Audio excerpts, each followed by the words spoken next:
All right, today we're going to talk about Revelation chapter 17, and we have a couple of important things to talk about. The first, we need to talk about the Roman Empire, because Revelation 17 is going to talk about the Romans. So I just want to lay a couple things out here for you on the Roman Empire. This is Edgar Allan Poe, just a famous quote, "The glory that was Greece and the grandeur that was Rome."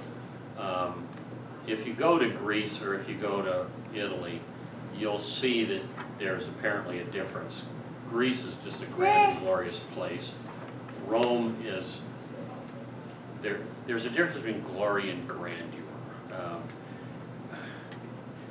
Grandeur is big and I don't know how to describe it. Glory is classy.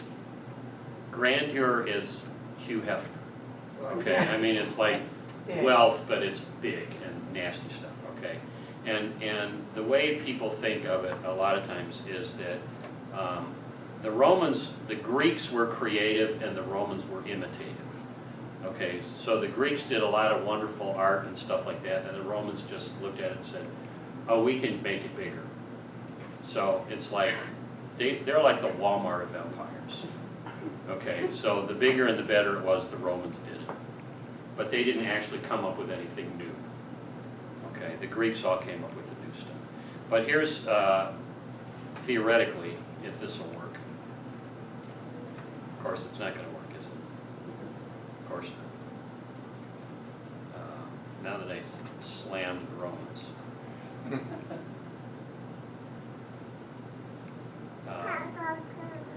What I wanted was. Oh, there we go. So here's some. That was good. What was that? They're gonna slam me back. No, the baby just makes the noises and tell it as it's talking. Yeah. Okay. So this is some. I mean, this is some typical Roman grandeur. You know, way too big for anybody's business kind of stuff. This is the Colosseum, and everybody goes there and is like, "Ooh, the Roman Colosseum." You know, it's built by slaves, y'all, okay? I mean, that was the way the Romans did. Let's get a bunch of slaves together and build a big arena where we can slaughter people, okay? So that's the deal. And here's another type of view of a Colosseum. That's what the Romans did. They're opening new levels of that. Are they? Just now, yeah. Yeah, okay. This is an aqueduct. Romans were pretty good at that. An aqueduct is basically a pipeline to bring water from one place to another. So that the rich Romans could have water that the poor Romans couldn't get. Yeah, that kind of stuff. This is another view of the Colosseum. You can go to Rome and see that. They were good at, you know, architectural stuff like domes and that kind of stuff. But like I said, Romans were kind of like the Walmart of the ancient world. You know, they could just make a lot of stuff bigger and better than everybody else previously had made. This is just a coin, the emperor on one side, and this is Antoninus Augustus. He was one of the later emperors. And on the other side, you have a Roman soldier. He's got a spear in his right hand, and over his shoulder, he's got some other kind of, I don't know, imperial thing. And they can figure out what date it is. So, but that's basically to say, you know, the Romans were very, you know, military. Okay, so the Roman coins, you get the emperor on one side, you get a soldier on the other side. There's nothing horribly peaceful about Rome. There's nothing on agriculture. The coins, they don't have agriculture on the other side. They don't have peace, anything like peace on the other side. The coins always have soldiers or something military on the other side, you know, or something about the mighty history of Rome. Okay, so there's always something about it. This is modern day Rome. Looking out from St. Peter's Basilica, so this is actually the Vatican, and this is what the city of Rome looks like these days. This is the Roman Forum, which was the center of life in ancient Rome, where they did all the business and all these temples and whatnot. The ruins here are all sorts of various temples of Zeus and so forth. This is another view of it. So the Romans were good about building all these. You know, in Rome, what you had in these buildings here with all these pillars and columns and whatnot, in Greece, if you go to Greece, everything is beautiful. In Rome, they're sturdy, okay? In Greece, they're artistic. In Rome, they're built to last. I mean, you know, it's that kind of thing. There's definitely a difference there. And because the Romans were just, you know, they were bound and determined to be the ones who took over, okay? And so when John writes chapter 17 and 18 in the book of Revelation, he really is blasting the Roman Empire, and particularly in chapter 18, he's going to use the word Babylon, but he means Rome. And 18 is all about the fall and the predicted fall of Rome. Now the other thing that happens in Revelation 17, I'm going to keep saying Romans, but I mean Revelation. Revelation 17 is, we have verse 1 here if you look at the sheet. One of the 7 angels who had the 7 bowls came and said to me, "Come, I will show you the punishment of the great prostitute who sits by many waters," which is Babylon. Babylon is referred to as sitting on many waters in Jeremiah. Okay, so Babylon was the ancient enemy of the Jews. It was in the days of Daniel, and before Daniel, actually it was the days of Jeremiah, that the Babylonians came, invaded, destroyed Jerusalem, took them all off into exile, and so Babylon became the symbol of everything that was the enemies of the Jews in the days of the Old Testament. And so Daniel, Shadrach, Meshach, Abednego, all those guys, they spent their exile in Babylon. And so Babylon became, in the minds of the Jewish people and the Christians of John's day, Babylon was like the ultimate evil place for God's people. So when he writes about Babylon, they're supposed to be the ultimate evil place. But he's actually writing about Rome because Babylon, as a Babylonian empire, doesn't exist anymore. But the Romans do. Okay? So they're supposed to transfer their thinking to the Romans. And he refers to them as the great prostitute, and we'll talk about why this a little bit later today and then next week as well. In the old King James Version and some of the other translations, this comes out as the whore of Babylon, which all preachers love to refer to because it's one of the few times that we get to use that word without people going, "Oh my gosh, he said a really bad word."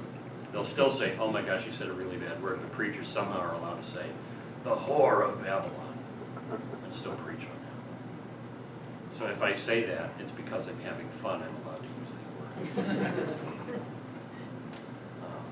But my note here says the 7 angels had the 7 bowls.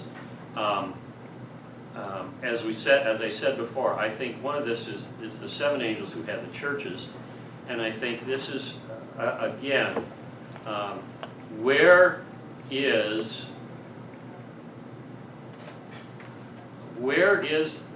the focal point, or where's the epicenter of God's activity on earth against all of the demonic activity that's going on?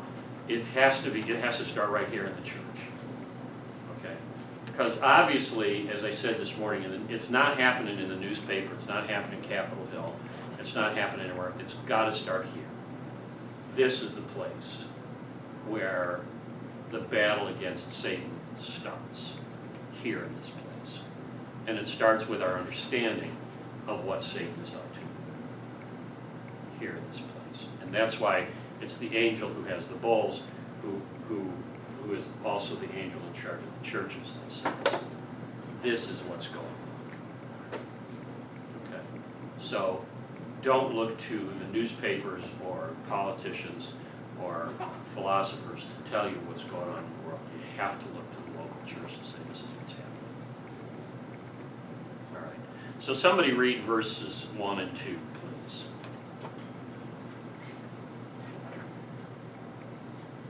One of the 7 angels who had the 7 bowls came and said to me, "Come, I will show you the punishment of the great prostitute who sits by many waters.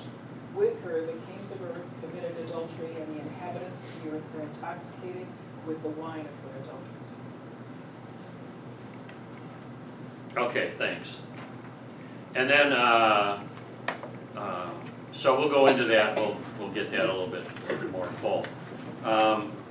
Verse 3, somebody read that one. This is a wonderful verse. This is, this is a good verse for somebody's confirmation. Then the angel carried me away in the spirit into a wilderness.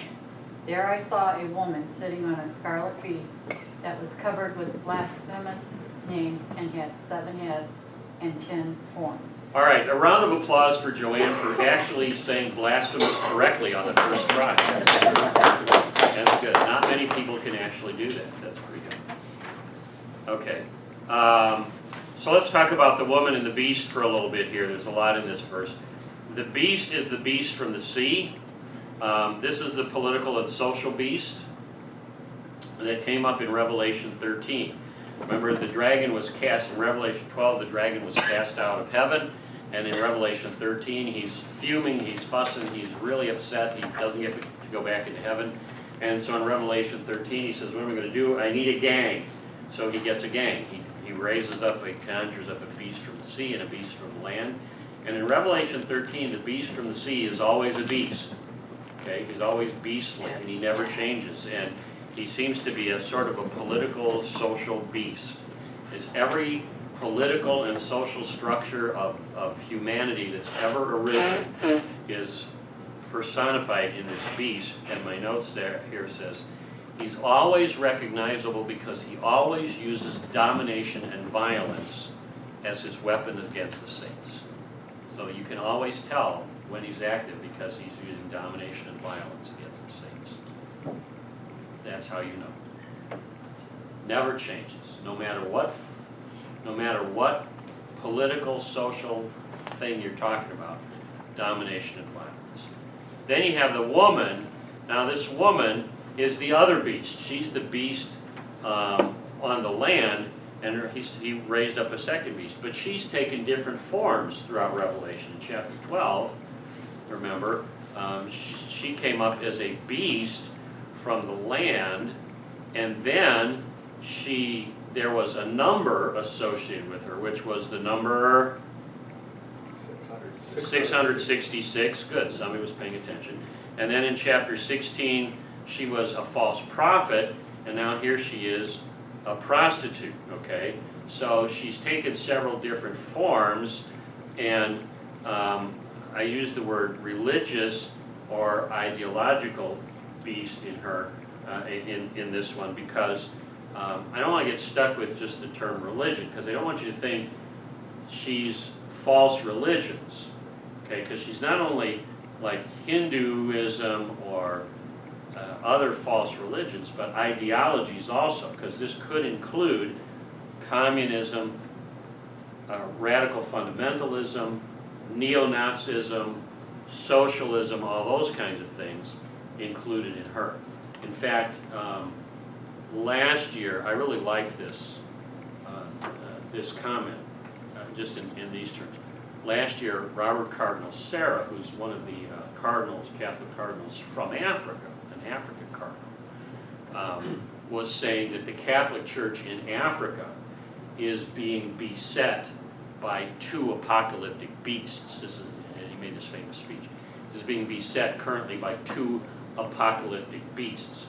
One is radical Islamic fundamentalism in the form of ISIS, and the other one is Western gender ideology, okay, in the form of the pressure that they're getting from Western countries, particularly the United States, in terms of the LGBT ideology and change, all that kind of stuff. And I think he's reading the nature of these beasts correctly. Okay, one is political and one is social.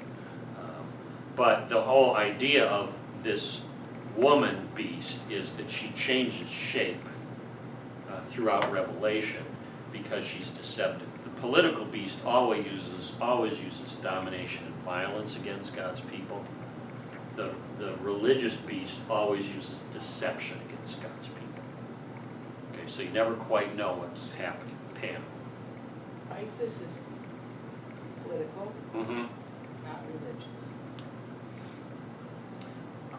ISIS itself is a political beast because it used They're domination using- and They're violence. using religion as an excuse for it. They're using religion as an excuse. It's a political thing. The ideology would be a radical religious fundamentalism. Okay? So, radical religious fundamentalism is an ideological thing. The political form that it takes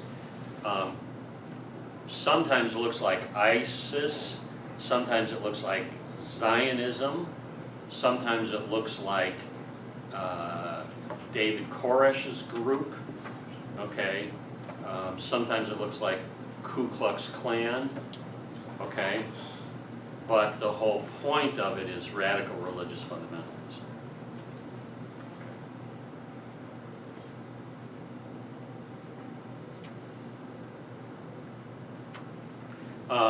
The note here, the next note here says, both of them are creations of, they're both creations of the dragon. Satan has brought them both up. Okay?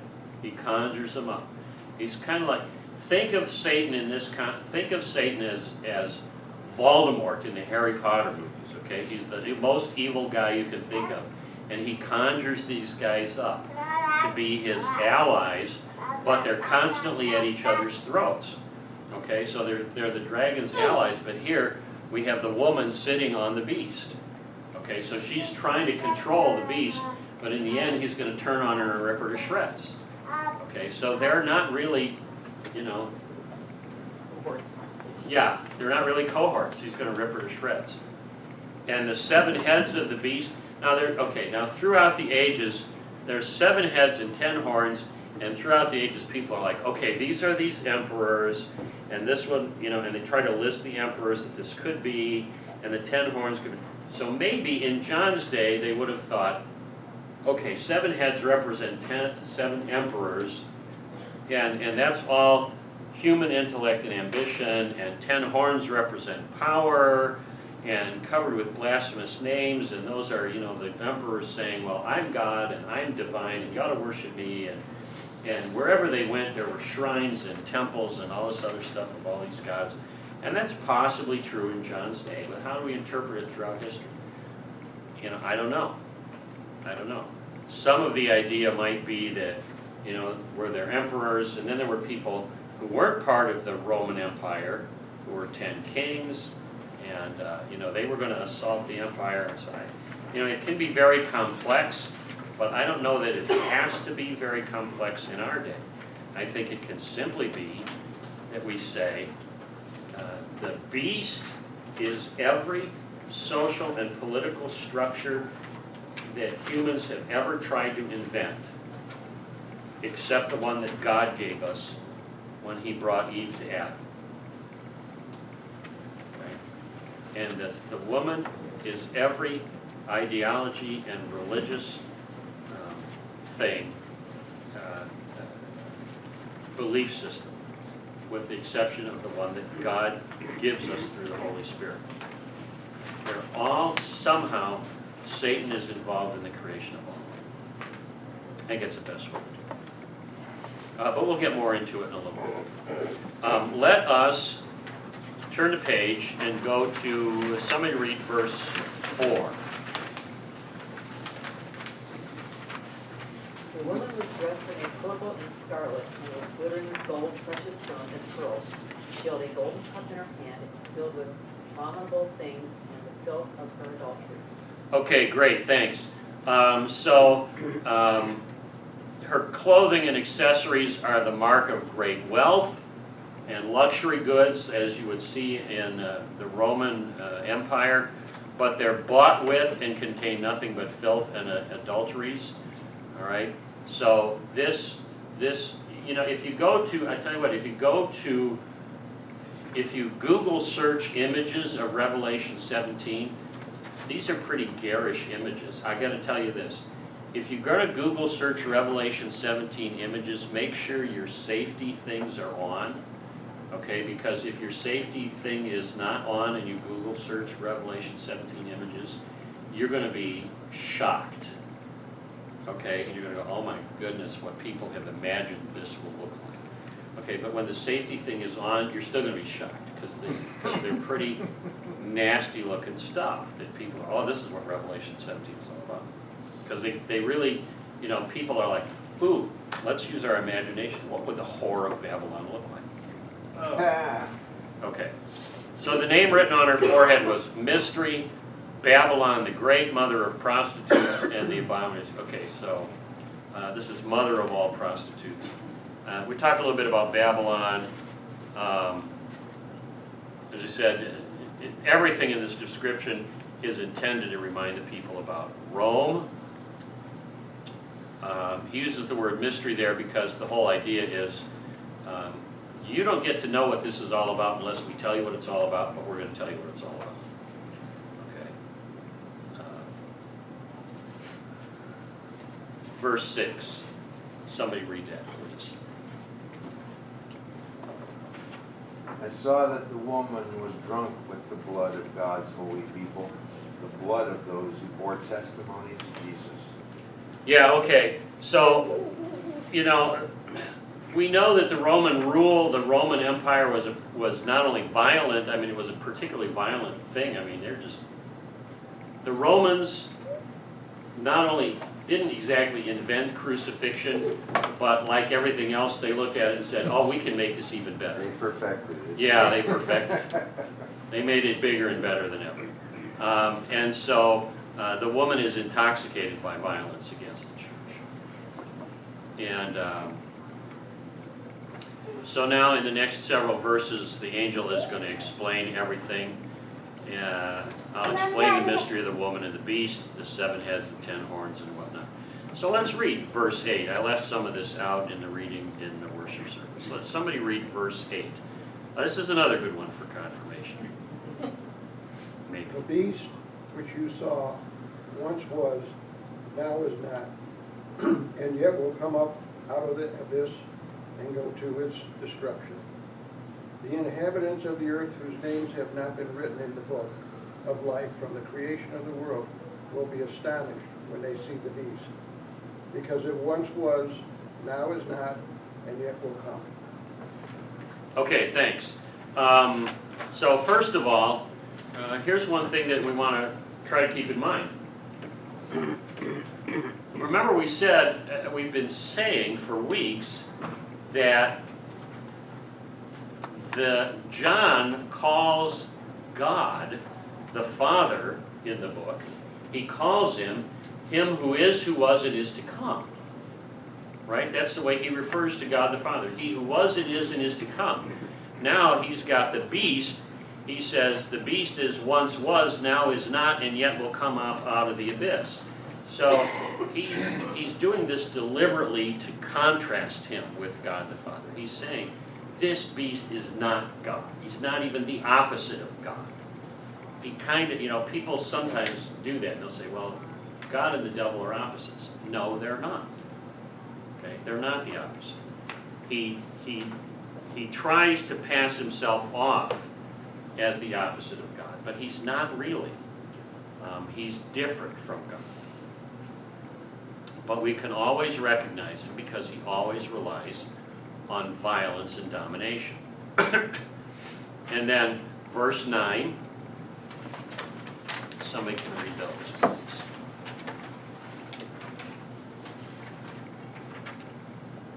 This calls for a mind with wisdom.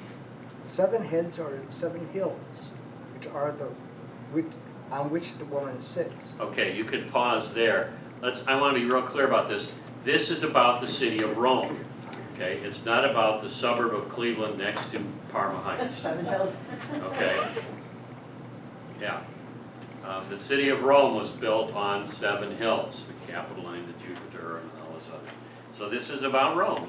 This is a direct reference. Okay, so go on verse 10 and 11, please. They are also 7 kings. 5 have fallen, 1 is, the other has not yet come. But when he does come, he must remain for only a little while. The beast who once was, and now is not, is an 8th king. He belongs to the 7 and is going to and is going to his destruction. Okay, perfect, thank you. And now somebody read 12, 13, and 14 also. The 10 kings you saw are 10 kings who have not yet received the kingdom, but who for 1 hour will receive authority as kings along with the beast. They have one purpose and will give their power and authority to the beast. They will wage war against the Lamb, but the Lamb will triumph over them because he is the Lord of lords and King of kings. And with him will be his called, chosen, and faithful followers. Okay, so there you have that. Now, as I say, I'm just saying in the notes here that we could spend all kinds of time, and it would be a total waste of time, to try and identify who are all these 7 kings. I have no idea. People have done it through the ages. I have no idea. However, there's a note here that says the beast who once was and now is not is an 8th king. You know, the beast himself is the king who wraps it all up, who brings them all, you know, together. The 10 horns seem to be the idea that the reliance that they all rely on violence to maintain their status quo.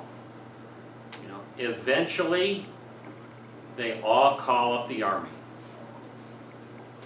You know, every political system eventually calls out the army or the cops or somebody to maintain their status quo.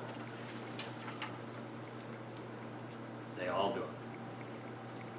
And then verse 12, they have one purpose, and that is, I talked about that this morning. They have one purpose, and that is to destroy the people of God. That's the only reason they exist. Every political and social structure since the beginning of the world, with the exception of one, has only one purpose, because it's been brought up by Satan from the sea. And that purpose is to destroy the people of God. Every single one.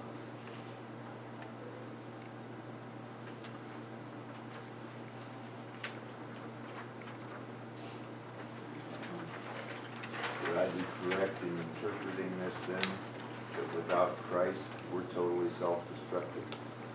Yeah, it would be correct. Yeah, without Christ, we're totally self-destructive. Yeah.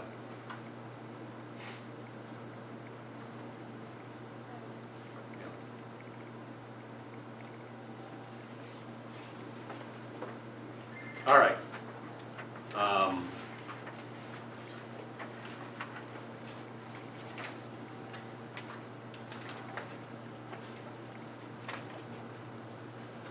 Yeah, so let's turn to the last page and let's talk about this woman now, the whore of Babylon.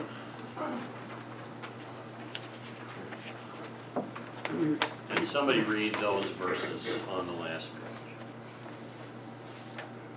Then the angel said to me, the waters you saw where the prostitute sits, where peoples, multitudes, nations, and languages. The beast and the 10 horns you saw will hate the prostitute. They will bring her to ruin and leave her naked. They will eat her flesh and burn her with fire. For God has put it into their hearts to accomplish his purpose by agreeing to hand over to the beast their royal authority until God's words are fulfilled. The woman you saw is the great city that rules over the kings of the earth. Okay, so the last line says specifically that this woman is Rome. Okay, and that was for the benefit of the people of John's day, but for the benefit of our day, since you know, we don't want to limit it to say, oh well, you know, that's the Vatican City. That's not that's not the point here. The point here, in terms of our day, that's just for people of John's day. The point here for the people of our day is to say a couple of things. One is that the beast and the woman, they never get along. You know, they're both the creations of Satan, and they're bound and determined to destroy God's people, but they never get along. They're always going to fight each other. And somehow the woman always wants to control the beast, and the beast is always ready to rip her to shreds. Okay? No matter what happens. So somehow somehow the political system always is ready to rip every ideology to shreds, every religion to shreds, and somehow every religion is out to try to control every political system. But they're ready to rip each other to shreds. Okay? And that's part of the reason why, you know, the evangelical Christian right, when they got into politics, they were never going to succeed. You know, we did that a few years ago with Jerry Falwell and all that. They were never going to succeed in the first place. They're going to get ripped to pieces by the political system. You know, they were fooling themselves if they thought otherwise. But they thought they could do it. Never going to happen.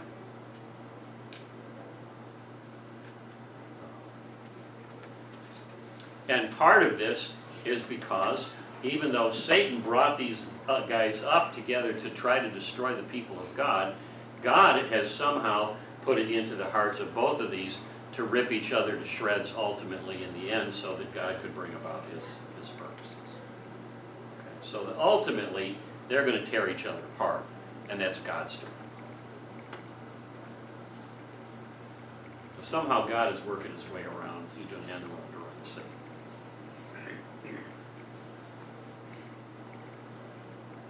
Can we really translate this to today pretty easy? What we see going on in the world today? You know, ISIS is the first thing that comes to my mind as far as, you know, they can mention always using military and always trying to eliminate Christians. Right? And Kim Jong-un or whatever his name is over there, North Korea, it's all military power, wants to dominate. Always want to dominate. It seems like, you know, they believe in conquest and domination, always through military power. Well, it's funny you should ask that. Yeah, and I think we can. Look in the gray box below it there. It says definition of ideology. And this is just a simple internet definition. Provides an ordered view of the world, our place in it, and our relationship to others. As such, it's deeply important to the human experience and typically something people cling to and defend whether or not they're conscious of doing so. And then my little note there is just a religion may be thought of as an ideology with a God at the center of it. Okay? So an ideology can be just whatever without a God. If you put a God in the middle of it, it's a religion. Okay? So let's think of this. And we did talk about this a while back.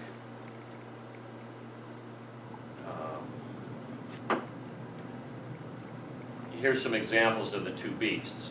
The beast from the sea is the political or social and human beast, and the beast from the land is the religious or ideological beast. These are just some ancient pictures of some of these beasts.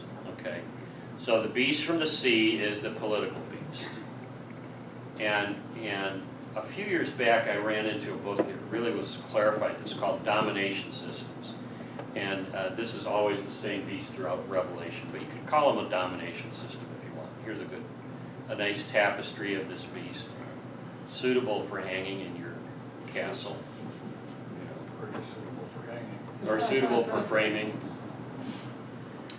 And then the religious beast shape-shifts throughout Revelation and looks like this woman dressed in scarlet riding on this on the beast.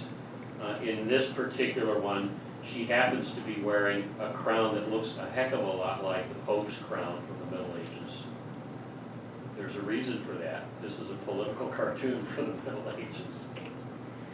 That's attempting to say the Pope is actually the whore of Babylon. Okay, but here's the domination system. The Roman Empire. Julius Caesar. What was Julius Caesar before he became the leader of the Roman Empire? The general. He was a general. Okay? And what did he do? He fought wars. Okay? He and his soldiers killed a lot of people. All right? That was the deal. And so, you know, the false religion wasn't the religion of Zeus and Apollo and all those guys. It was militarism. I mean, Caesar did whatever he needed to do to make sure that the empire and his conquests succeeded.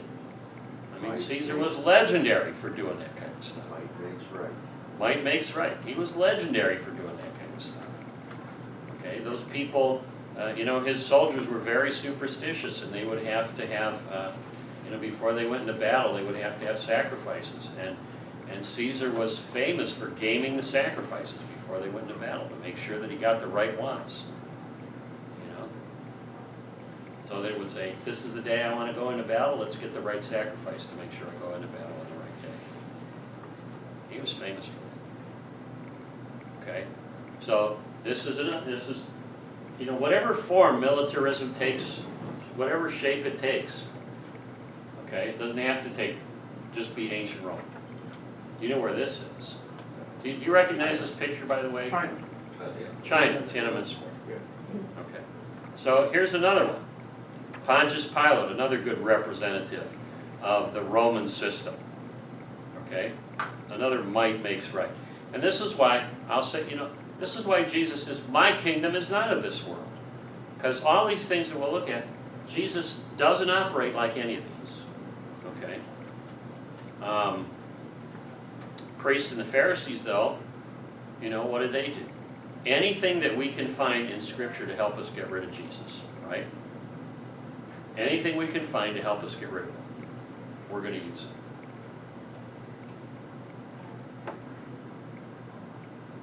Here's another one. Nazi Germany is another example.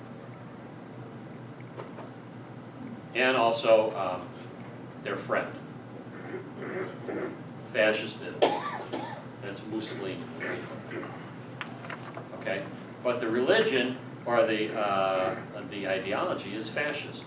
Okay, so it doesn't matter whether it's Nazi Germany or fascist Italy or Spain, you know, when they were fighting the war in Spain. It doesn't matter where it was or what the government was.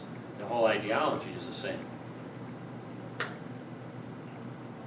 The idea, or neo-Nazis, doesn't matter. And every single one of them, what were they doing? Violence and domination. Violence and power is the way we're going to get our film. Here's another one. Stalinist Russia. And there he is. And what did Stalin use? Domination and power, right? Communism. If necessary, we're just going to overthrow the government and beat people into submission. Communist Eastern Europe. There we go. This is a map. If you Google Iron Curtain countries, that's what you get.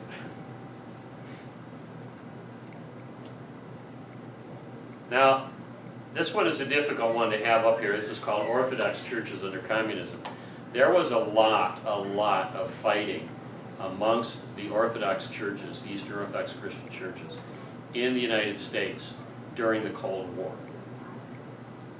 Okay?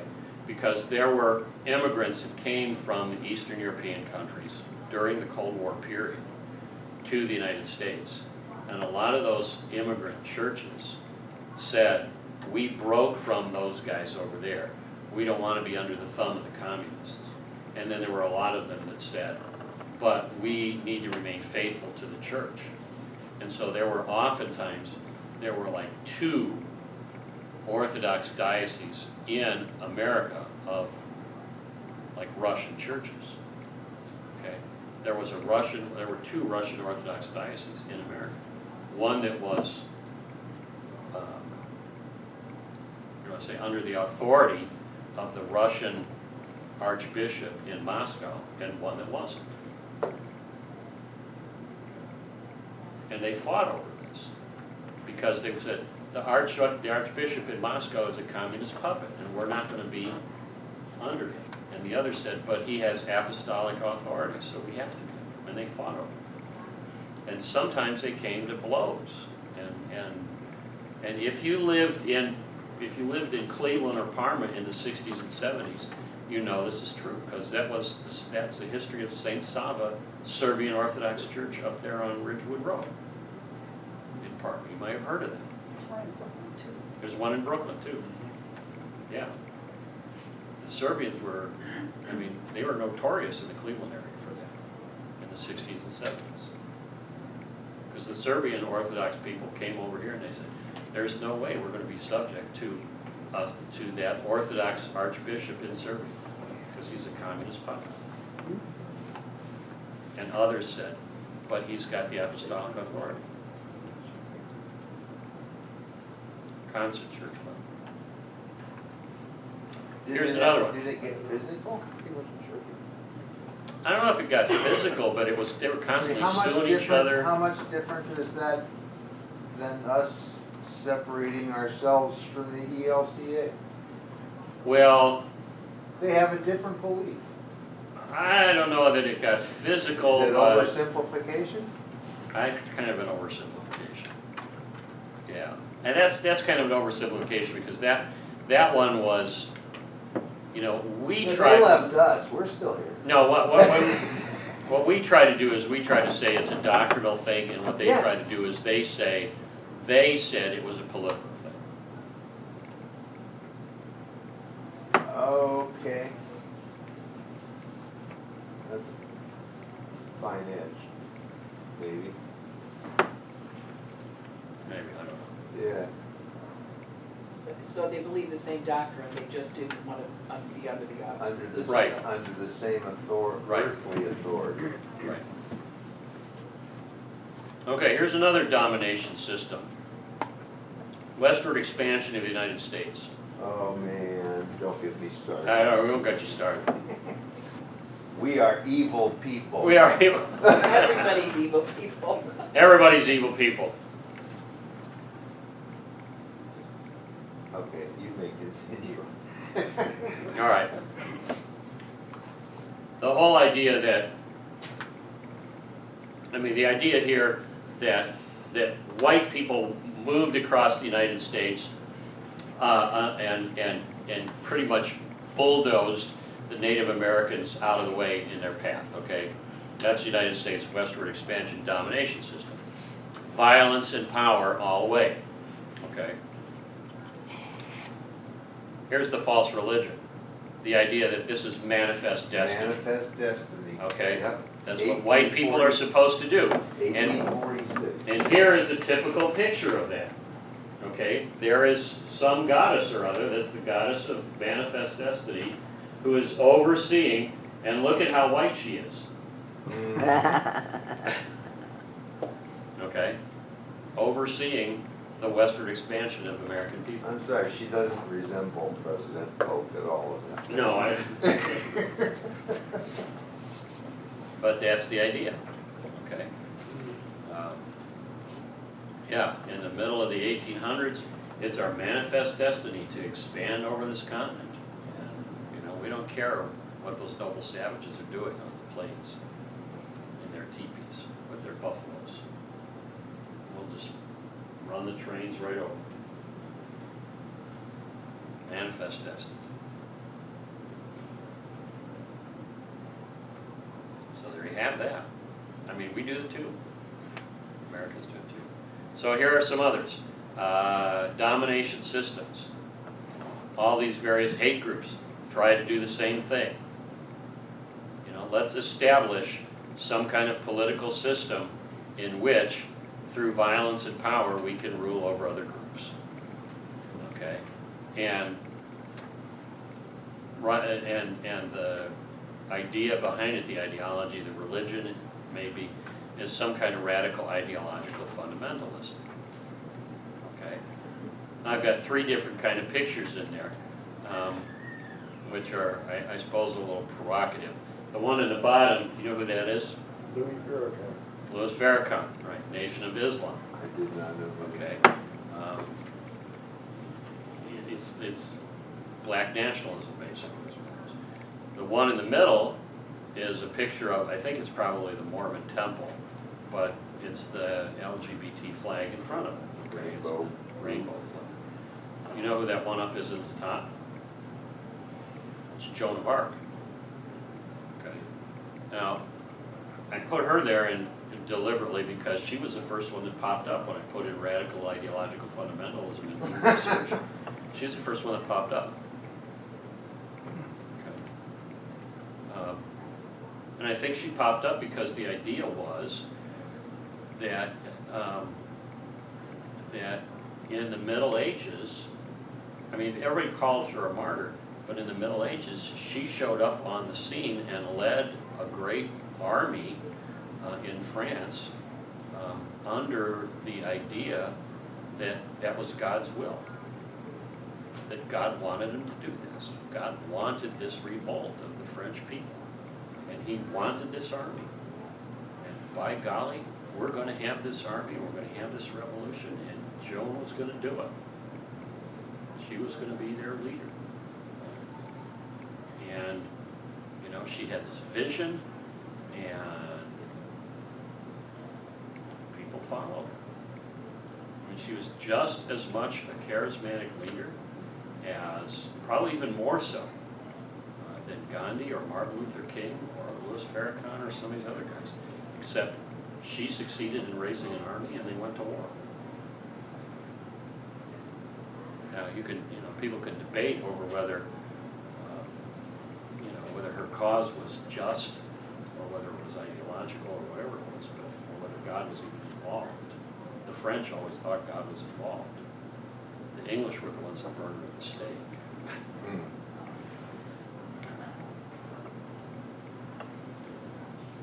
Crusades? The Crusades, another good example. You know, some pope got it into his head that how dare those Muslims occupy Jerusalem? We need to take back the holy city for God's holy people. So we need to go to war to get it.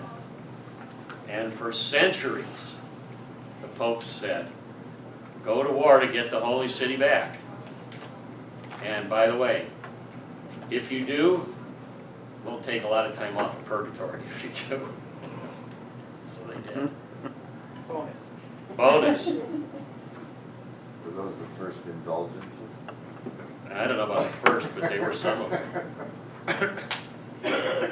So some of the questions, and maybe to head to where Bob was asking there, there's a couple minutes I guess we got. But some of the questions down there in that box are things like, what is it that makes ideologies or religion, what is it that makes them so attractive and seductive?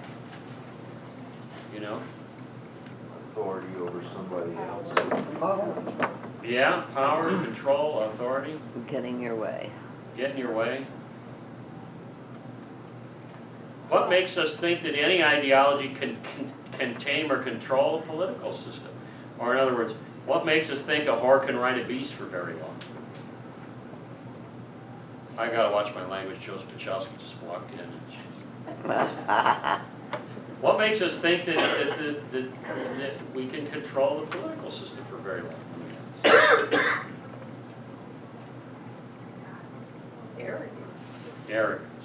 I think of the swamp in Washington, Yeah. Yeah. political game down there, that's the name of the game.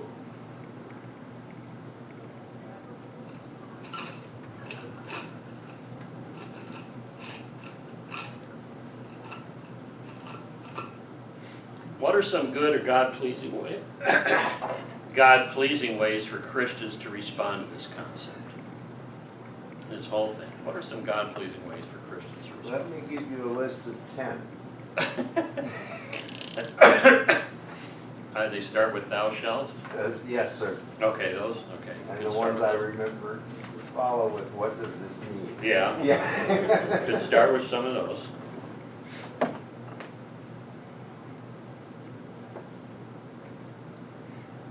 But the Bible tells us to submit to authority here on earth. Is that what the Bible actually says? Something like that. I may not get It says to exactly. pray for them, Bob. Pray for them, yeah. But it We need all the help they can get. doesn't say submit Romans says that, right? Why though? Well, we get, like, they're the elected officials, they're the people, or something put them into power. They're here for a purpose. They're here for a purpose. So we have somebody. That's good. Yeah, no, it says that we ought to submit to them because they're placed where they are by God.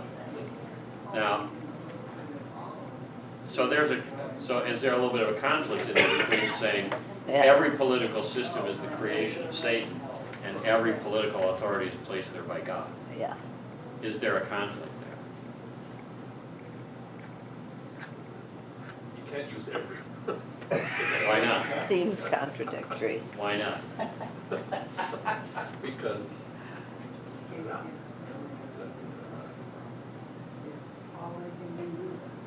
some are duly elected by the laws of the land, and they should be followed. Some are taken by force to get into power, which to me is a whole different thing as to whether they should be followed.